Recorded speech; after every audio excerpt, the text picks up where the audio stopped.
Hey guys, welcome to my YouTube channel. This is your boy Malik. Today we are looking at the project that got banned. This discussion is not investment advice, but just make a quick overview to make you guys more familiar with what happened in NFT world. Actually, the real magic happened in here. Just guys think according to CoinCodex, the NFT market cap is more than $20 billion. So I decided to invite one of the rising star on the NFT market, co-founder of NFT project royalty.com, Mr. Noble, to talk about his vision of changing this market. Hello Noble, how are you? Please introduce yourself and introduce your project. What is the main philosophy of your project? Hey Malik, nice to meet you. My name's Noble DraKoln, and we've got a great project called Royalty, and our goal is really to get fans and musicians and artists and songwriters together to create the world's first global music label that's run by the fans and the creators. And you know, that's never been done. Usually in the music industry, it's always about distributors, it's always about labels and middlemen. But if we can create an overarching business in which the fans and the musicians collaborate, make decisions together, and grow, we believe we can create an awesome record label. And it started with the most simplest idea. We said, look, why don't we buy music royalty rights and issue out governance tokens for those people who buy our NFTs and stake those NFTs with us if they decided not to sell them or flip them out. And so we have a really unique structure in which there's governance tokens already involved, and how things happen in our system. People need our particular social token, and the social token will be released on LATOKEN pretty soon. Okay, so how do you see the main difference of a band project from other NFTs? Yeah, I mean, you know, you look at other NFT projects, and many of them are very, very artist driven, but it's visual art. And so it's great to have PFPs or profile picture art, or it's really awesome like Beeple to create, you know, in-house art. But musicians and audio art is just as valid. And this medium has an opportunity to really change the way people perceive not only music, but the music industry itself. One of the biggest concerns that I have personally is that I don't really want to see NFTs become the new CD, right?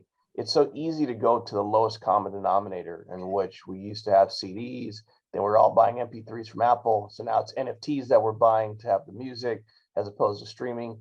I think that the NFTs have a lot more to offer for both the fans and the musicians by creating a really cool digital way to both track the fans, give them rewards.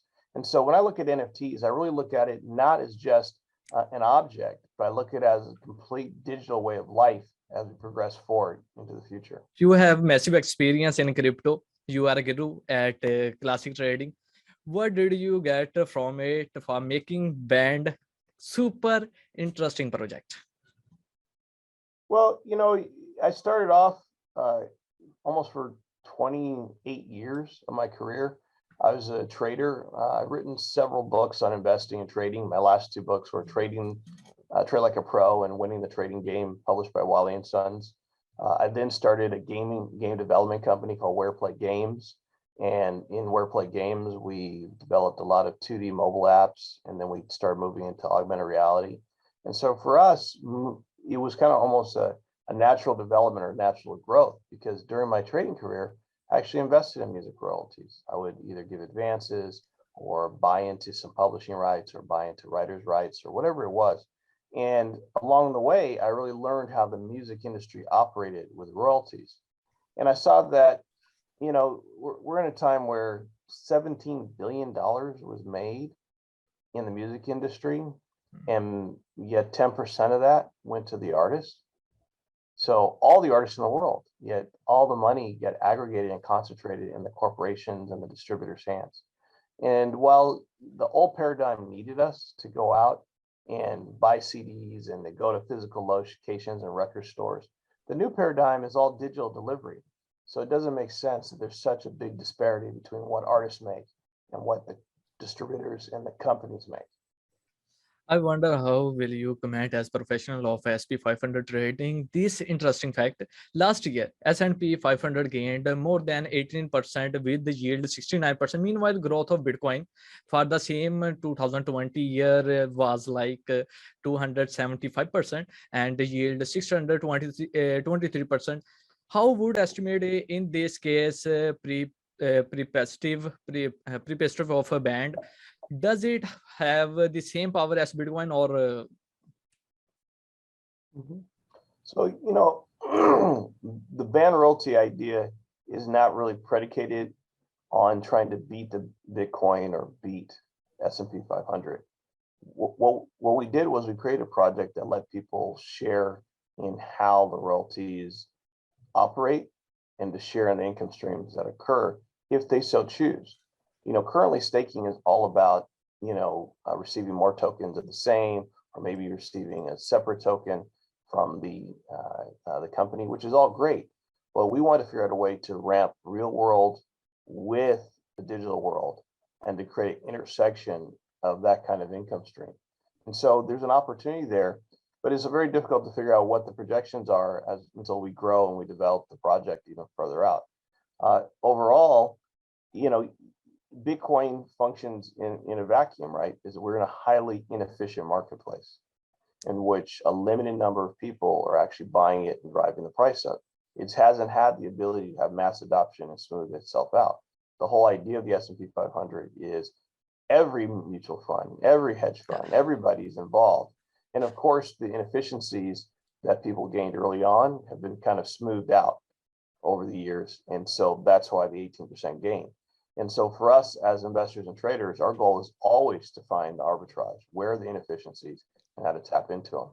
And so not only Bitcoin, altcoins have done far better than Bitcoin. I mean, you mentioned Bitcoin, but Ethereum from 500 to $3,000 and $4,000, that's over 500 to 800% return, depending on where you bought in. I mean, the altcoin phenomena period has outstripped traditional investing, but it's also a highly inefficient marketplace, and it's also a limited number of people involved. I mean, some projects have 4,000 and 5,000 people, and yet they have market caps in the hundreds of millions of dollars. So, you have to be cognizant that we're in a very unique situation right now. tell us about your NFT shop? So what we did was we made it really straightforward to buy the NFTs directly from us. We wanted to eliminate the slippage or the extra fees. You go on OpenSea, it's 2.5%. You go on Raribles, 2%. There is no loss of funds when you buy directly from our NFT shop on our website for our NFTs. Secondarily, we actually are building our own exchange. We looked at some of these exchanges that were out there, and we realized that number one, they were not music oriented. And then number two, they were highly centralized. So they're really being controlled by people. They were not decentralized. And then finally, they weren't even really printing NFTs. One of the things that you have an issue with is people having disappearing NFTs, not being able to find back where they are in the IPFS. Well, we realized early on that it wasn't about whether or not the NFTs are being lost. The question was, were they ever printed on the blockchain in the first place? And that's when we discovered that when you use a lot of these exchanges, it's an open secret. OpenSea uses ERC 1155. They wait to mint, even though they show an NFT. And then so it's all the stuff that's going on that doesn't provide ownership immediately for anyone, to be honest. And we wanted to eliminate that. So our exchange, which will be banned NFTs, which is going to coincide with the launch of our token, is music oriented. So we have different genres for music. We have a section to address songwriters, producers, and they can either list their royalties they want to sell or list tracks they want to sell.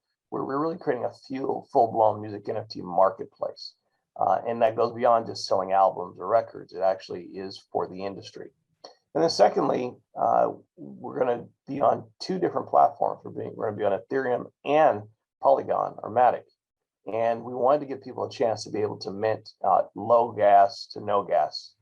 And so people can actually use our token to mint on Matic and some of the other ones, and they also be able to mint directly on Matic. And if they want to still be on Ethereum and pay gas, then they can mint on Ethereum. And we also give them the upfront choice to be ERC 721 or ERC 1155. And they're aware of what that means and they're able to select and choose it. And they can do that for both Ethereum and Matic. So we're very excited about the exchange we've set up in the marketplace, and we really look forward to attracting both fans and musicians to the platform. Okay. What else do you plan to make? So, our first series of NFTs came out in May, and we sold over $800,000 worth of those NFTs. Those NFTs are really special to our ecosystem. Every single one of those NFTs has an opportunity to earn governance tokens. So if you haven't bought one, that includes you, Malik, you need to buy one because you'll be able to earn governance tokens. The next series of NFTs we've already built and created, and we really liked Loot. Loot was really brilliant in its modeling, but we created something called Band RPG, where you can create your own music band and battle with other people and create your own kind of gamification. So with that, we're going to be putting out 8,888 NFTs. And every time those sell out, up to 10 times, we'll put out another 8,888 till the total group of 88,888 come out. So we're really excited about that. Yeah. The cool part about that is all 88,000 will now be able to be part of governance token or staking. There's going to be certain ones, up to 3,000 of them, that will have the ability to become staked and for you to earn governance, and they're going to be randomized in the series.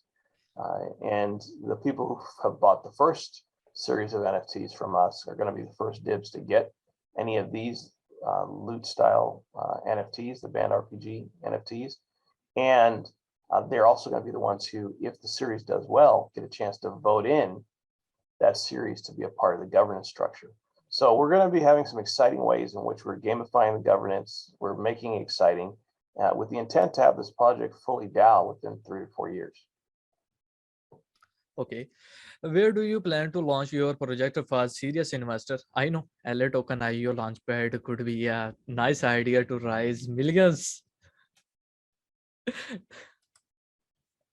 Yeah. Well, we're starting off with LATOKEN as our first exchange.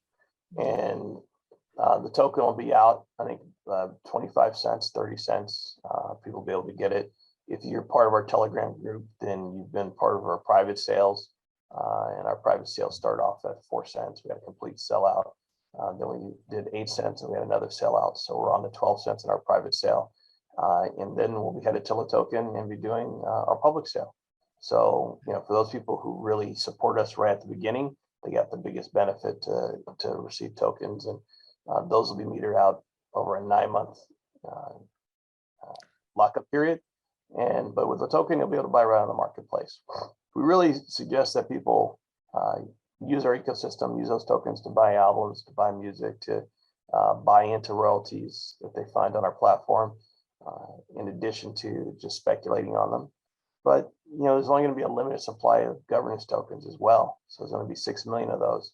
And so for those people who are familiar with liquidity pools and the like, tapping in and being a part of a liquidity pool will also generate governance tokens for them too. So we're really excited how to evolve the project and kind of go from there. Okay, that's it. Thank you very much for coming on my channel. I'm very glad to having you on my channel. So that's it for today. Thank you very much. Thanks a lot, Malik. I appreciate being here.